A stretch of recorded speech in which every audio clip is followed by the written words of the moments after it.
बारिश का मौसम चल रहा है, हर रोज कड़कड़ाहट सुनने को मिलती है।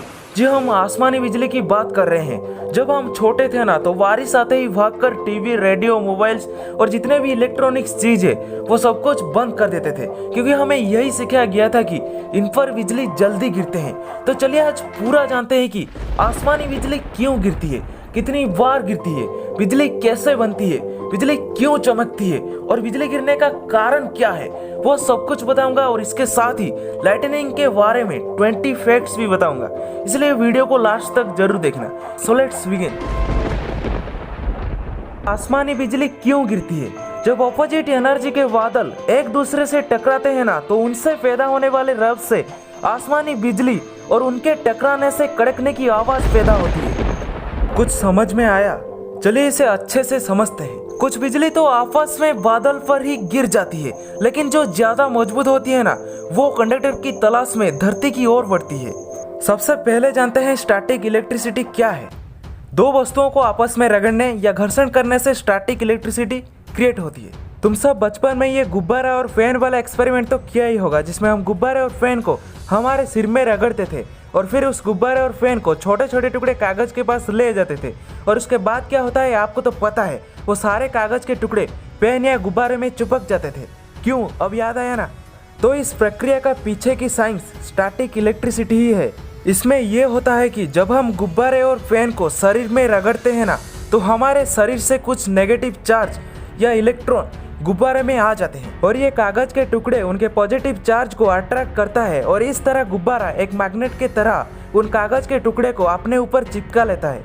तो ये सब जानने के बाद अब आते हैं बादल में बिजली कड़कने और गरजने की पीछे की साइंस की तरफ। ये तो आप जानते हो कि सूर्य की किरण से पानी भाप बनने के बाद ऊपर उठकर ठंडा होने से बादल बनते हैं।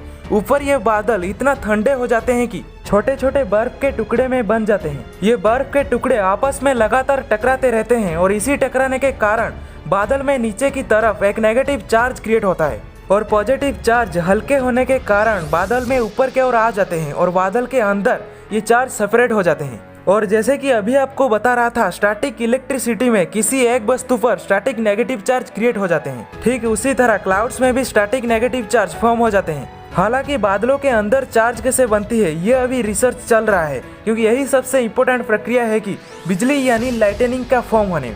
अब जानते हैं बिजली क्यों चमकती है। अब यहाँ पर आपको बता दूं, बिजली चमकना यानी लाइटनिंग 3 प्रकार के होते हैं। फर्स्ट है इंट्रा क्लाउड लाइटनिंग, सेकंड है cloud to cloud lightning, third है cloud to ground lightning. So intra cloud lightning यानी एक बादल के बीच बिजली चमकना। इसमें एक बादल के बीच में ऊपर के पॉजिटिव चार्ज और नीचे का भारी नेगेटिव चार्ज जब पास आते हैं तो इनके बीच एक लाइटनिंग क्रिएट होती है, यानी बिजली चमकती है। लेकिन इस प्रक्रिया में आवाज नहीं निकलती है। सो सेकंड है क्लाउड टू क्लाउड लाइटनिंग यानी दो बादलों के बीच में बिजली चमकना। इसमें एक बादल का नेगेटिव चार्ज जब दूसरे बादल के पॉजिटिव चार्ज के पास आते हैं तब एक लाइटनिंग क्रिएट होती है। ये जमीन पर खड़े लोगों को दिख भी सकती है और नहीं भी सकती है। सो लास्ट है क्लाउड टू ग्राउंड लाइटनिंग। ये सबसे पावरफुल लाइटनिंग है। ये बादल और जमीन के बीच क्रिएट होती है और इसे हम साधारण भाषा में बिजली का गिरना भी कहते हैं। इसमें बादलों के नीचे के हिस्से में जो कि नेगेटिव चार्ज से भरा हुआ होता है, ये जमीन पर किसी भी पॉजिटिव चार्ज से अट्रैक्ट होकर लाइटनिंग बोल्ट बनाता है।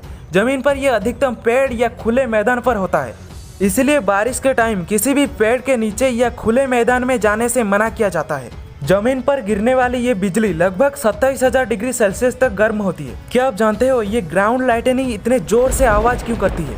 क्योंकि ये बिजली आसपास के एयर को बहुत ज्यादा गर्म कर देती है। ये होता है कि लाइटनिंग पॉइंट ए से पॉइंट बी तक आने में, मतलब क्लाउड से ग्राउंड तक आने में 20 माइक्रोसेकंड्स लगते हैं, मतलब बहुत ही कम समय में आकर चला जाता है, जिससे आसपास के एयर को एक्सपेंड होने में समय लगता है। लेकिन ये आसपास की एयर को काफी गर्म कर देती है, इसलिए पहले तो ये हीटेड एयर कंप्रेस हो जाते हैं और बाद में एटमॉस्फेयर प्रोसेस से 100 गुना ज्यादा दबाव से एक्सप्लोड होके सभी दिशाओं में फैल जाते हैं, जिससे हमें बहुत ही भयंकर धमाके की आवाज सुनाई देती है और इसी को हम बादलों का गरजना भी कहते हैं। क्या आप जानते हो बिजली एक ही जगह पर कितनी बार गिरती है?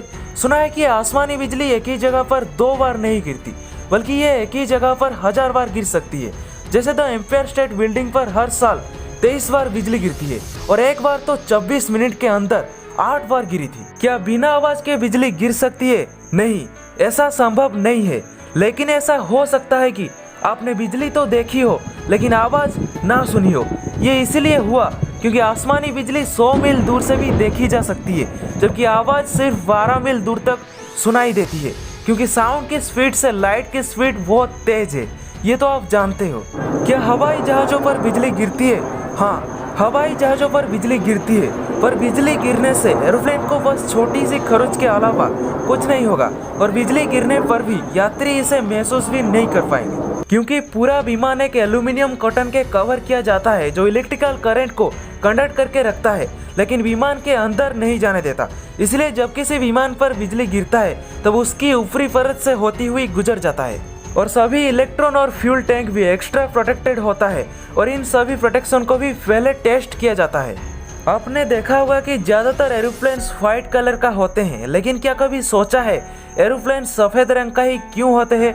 वो इसलिए कि सफ़ेद रंग सूरज की रोशनी को सबसे अच्छा रिफ्लेक्ट करता है और एरोप्लेन की बॉडी को गर्म नहीं होने देता और प्लेन की बॉडी को डैमेज होने से बचाता है।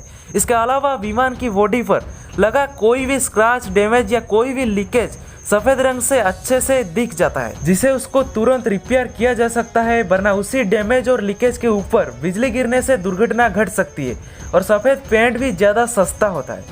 क्या हम इस आसमानी बिजली को इकट्ठा कर सकते हैं? ऐसा करना मुश्किल है, क्योंकि ये पता नहीं होता कि बिजली कब और कहाँ गिरेगी। इतने बड़े दुनिया में कहाँ कहाँ इकट्ठा करोगे? अगर ऐसा संभव भी हुआ तो खर्चा बहुत ज़्यादा आएगा। अगर खर्चा करना ही है तो इससे अच्छा हम सोलर पैनल्स पर ही कर ले। अगर सूर्य की 1 घंटे की सारी एनर्जी को सोलर प्लेट के सहारे बिजली में कन्वर्ट करें तो ये दुनिया की 1 साल की बिजली की खपत के बराबर होगी। और रही बात आसमानी बिजली की, यदि हम इसे स्टोर करने भी लगे तो इसके गिरकर उठने की स्पीड इतनी ज़्यादा है कि हम ज़्यादा स्टोर ही नहीं कर पाएंगे। बिजली की एक स्ट्राइक में से केवल इतनी बिजली बचा पाएंगे कि 100 वाट का बल्ब 5 घंटे जग जाए, और यदि बिना लॉस के पूरी की पूरी आसमानी बिजली को इकट्ठा कर भी ली तो ये फिर भी पूरे विश्व को चलाने के लिए काफ़ी नहीं है। So let's get to know 20 amazing facts about lightning. Number 20, क्या आप ये जानते हो आसमानी बिजली से संबंधित पढ़ाई को क्या कहते हैं? उसे फिल्मोलॉजी कहा जाता है। नंबर 19, अगर आपको पूछा जाए हर साल बिजली गिरने से कितने लोगों की मौत होती है तो शायद आपका जवाब होगा 5000 या फिर 10,000।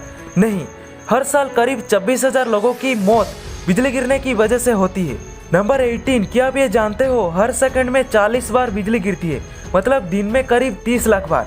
ये सभी बिजली जमीन से नहीं टकराती है, इनमें से बहुत सी बादलों से बादलों पर गिरती है। नंबर 17, एक आसमानी बिजली में इतनी पावर होती है कि 3 महीने तक 100 वाट की बल्ब जग सकता है। नंबर 16, अमेरिका में एक राज्य है उठा, वहाँ पर 1939 में बिजली गिरने से एक साथ 835 भेड़ों की मौत हो गई थी। नंबर 15, क्या आप ये जानते हो आसमानी बिजली एक्सरे किरणों से लैस होती है। नंबर 14, अभी आप जिस आईफेल टावर को देख रहे हो ना, वो 1902 में बिजली गिरने की वजह से उसकी ऊपरी हिस्सा बर्बाद हो गया था, जिसे बाद में पुनः ठीक किया गया।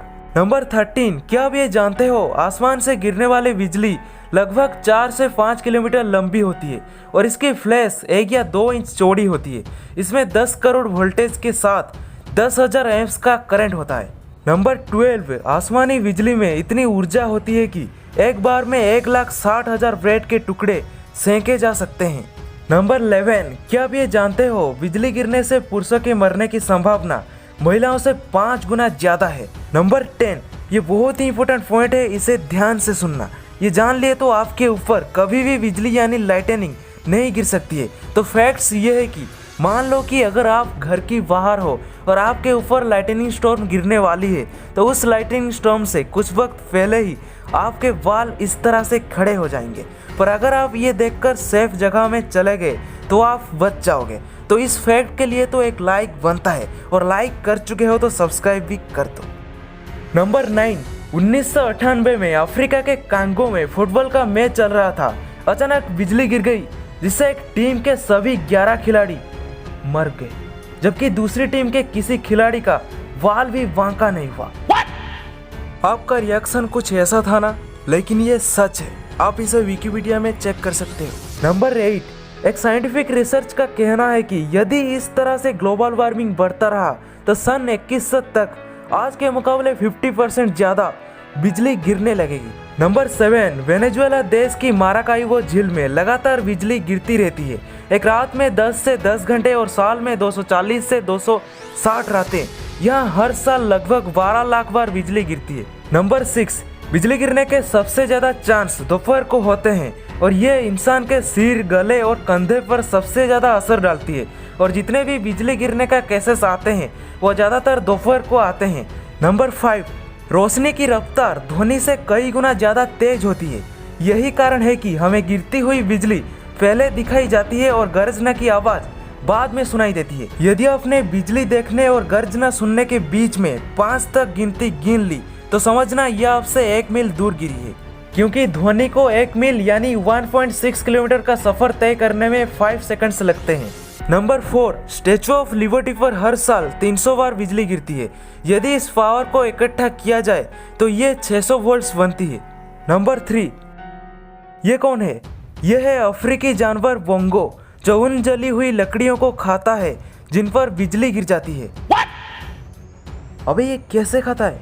नंबर 2, यदि बारिश नहीं हो रही और बादल भी ना हो तो भी आप बिजली से सुरक्षित नहीं हो, क्योंकि बिजली तूफान के सेंटर से 3 मील दूर तक गिर सकती है। सो लास्ट नंबर 1, हमें गिरती हुई नहीं बल्कि गिरकर वापस उठती हुई बिजली दिखाई देती है।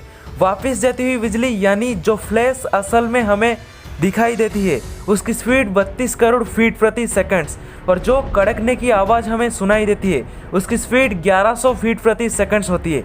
इसके गिरने और उठने का काम 2 माइक्रो सेकंड्स मतलब 0.0000002 सेकंड के अंदर हो जाती है। सो फ्रेंड्स, आज के लिए इतना ही। और अगर ये वीडियो आपको जरा से भी अच्छी लगी है तो वीडियो को लाइक और चैनल को सब्सक्राइब करके उस पास वाली बेल आइकन को ऑल पर सिलेक्ट करना, ताकि मेरा नेक्स्ट वीडियो का नोटिफिकेशन आपके स्मार्टफोन में पहले पहुंचे।